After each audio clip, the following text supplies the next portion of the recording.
Hello বন্ধুরা, কেমন আছো? আজকে আমি বানাবো ডিমের এগ কারি। এর জন্য আমি একটা বড় আলুকে 4 টুকরো করে এখানে ভাজতে দিয়ে দিয়েছি।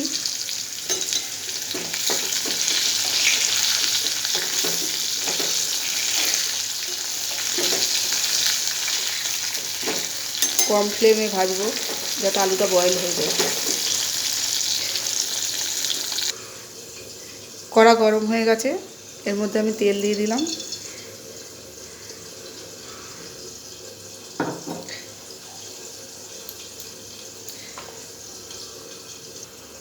প্রথমে আমি ডিমটা ভেজে নেব। এর জন্য এর মধ্যে দিয়ে দিলাম একটু হলুদ গুঁড়ো,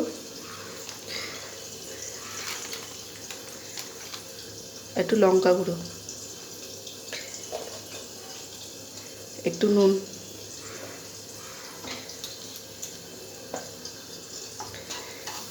ডিমটা ভাজার সময় খুব কম তেল দিতে হবে, নাহলে তেলের মধ্যেই মশলাটা চলে যাবে।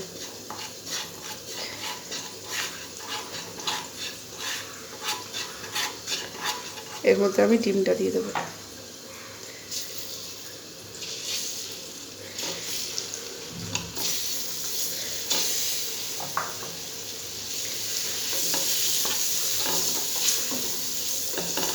ডিমটা যাতে লাল লাল হয়ে যায়, এই জন্য আমি তেলটা কম দিতে বলেছি। দেখো, তেল বেশি নেই, ডিমটা চামড়া চামড়া হবে না, হালকা হালকা করে ভেজে নেব। ডিমটা ভাজা হয়ে গেছে, তুলে নেব।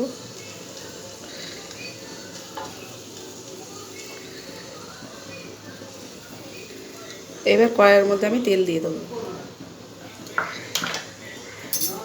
এবার 4 চামচ তেল দিয়ে দেবো।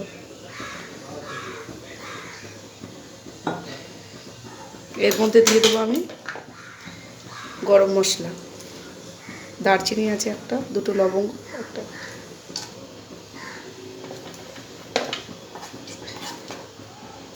তেলের মধ্যে প্রথমে আমি দিয়ে দেবো আদা রসুন পেস্টটা।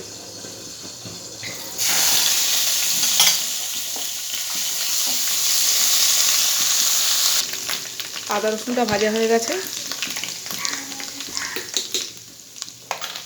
এর মধ্যে আমি দিয়ে দেবো 2টো বড় পেঁয়াজ পেস্ট করে রেখেছিলাম, সেই পেঁয়াজ বাটাটা। পেঁয়াজটা কিন্তু কুচিয়ে তোমরা দেবে না, হয় মিক্সিতে পেস্ট করে নেবে, নাহলে সিলে বেটে নেবে, গ্রেভিটা স্মুথ হতে হবে।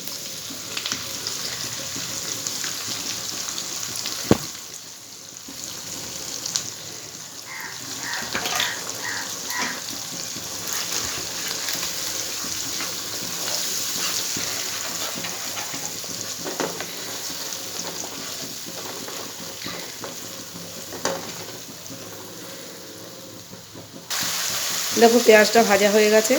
এবার এর মধ্যে আমি দিয়ে দেবো 1/2 চামচ হলুদ গুঁড়ো,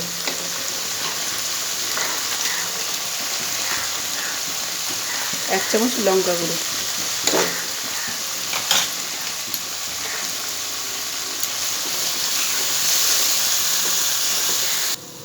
একটু নাড়াচাড়া করে আমি ওর মধ্যে দিয়ে দেবো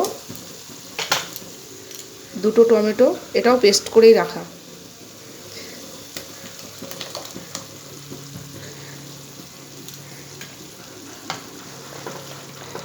দিয়ে 5 মিনিট আমি মশলাটা কষিয়ে নেব।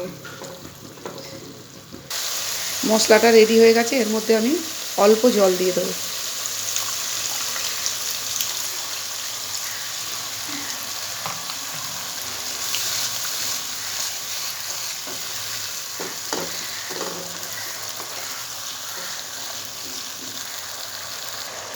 দেখো, একটা চামচে করে দেখাচ্ছি গ্রেভিটা কতটা স্মুথ হয়েছে, এই জন্য আমি পেস্ট করে নিতে বলেছিলাম।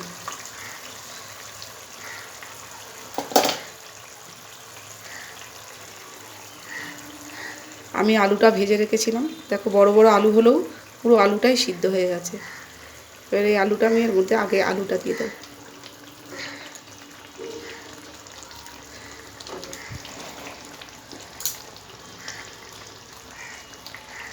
এর মধ্যে দিয়ে দেবো আমি ডিমগুলো।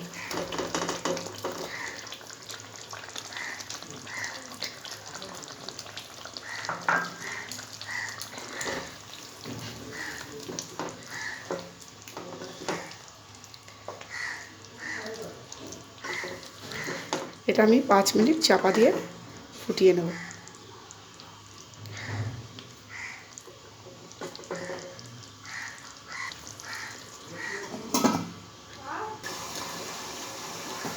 দেখো রেডি হয়ে গেছে আমাদের এগ কারি।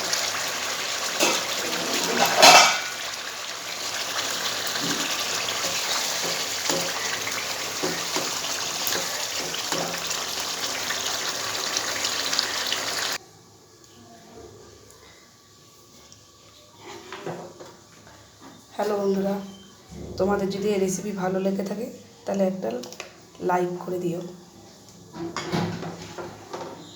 আর নিত্য নতুন ভিডিও পেতে আমার চ্যানেলটি সাবস্ক্রাইব করে দিও।